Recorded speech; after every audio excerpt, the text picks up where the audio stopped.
Social gatherings of more than 6 people are being banned in England from next week in an attempt to limit the rising numbers of new coronavirus cases.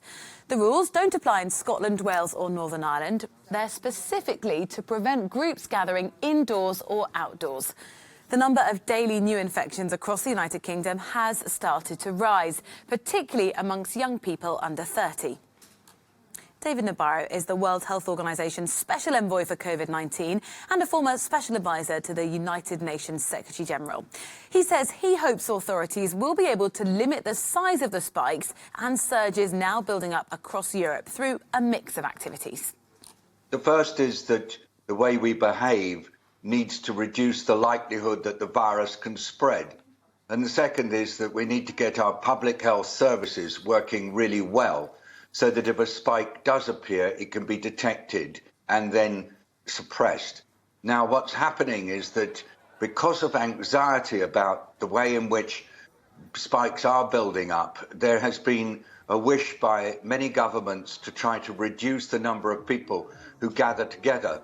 I hope that this will prove to be a temporary measure and that over time it'll be possible for people to work out for themselves how to keep these infection levels as low as possible, because the target is to be able to continue with economic and social life and to hold the virus at bay at the same time. And I hope that in due course people will be able to do this without needing to have instructions or rules coming from governments.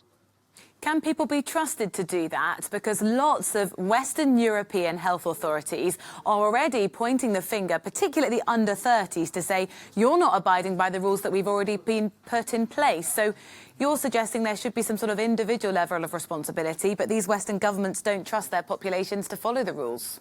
Well, it's really difficult. On the one hand, a government has to do everything possible to try to prevent the surges that are coming up of this virus becoming so big that they overwhelm health services and people start dying in large numbers. And in addition, there's new worries that actually even a recovered person may be unwell for quite a long time after their COVID. So the government's got a really tough job on its hands. Sorry, Dr. Nabarro, what measures are you recommending that these Western European countries like Spain, like France, the United Kingdom maybe, put into place? If we could be specific, is it mandatory mask wearing like we're seeing in some French cities? Is it limiting the number of social gatherings like we're seeing in England from Monday? What would you recommend? I'm going to say do the whole lot. And I know that's not what you want me to say, but I want to be really clear. At the moment, we believe you have to have a comprehensive package of shifts in behaviour of individuals, as well as the build-up of public health services, particularly the capacity to test people, to trace their contacts and isolate them.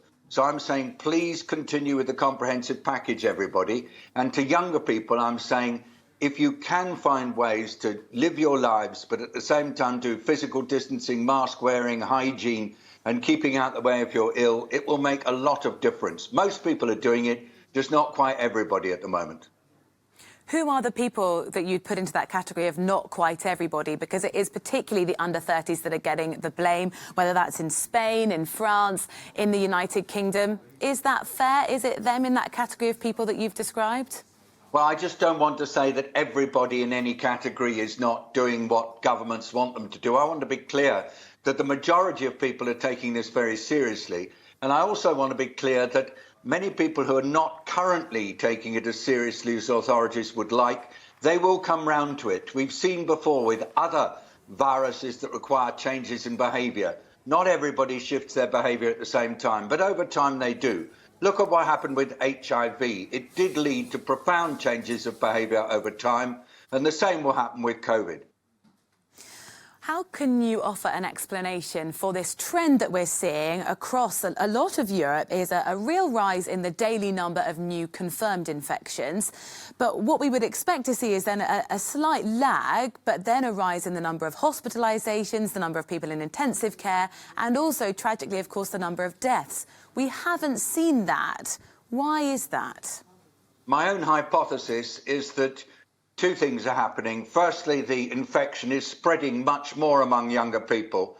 And by the same token, older people are actually protecting themselves very carefully. They know what the risks are. People of my age group are at higher risk. People with other diseases are at higher risk.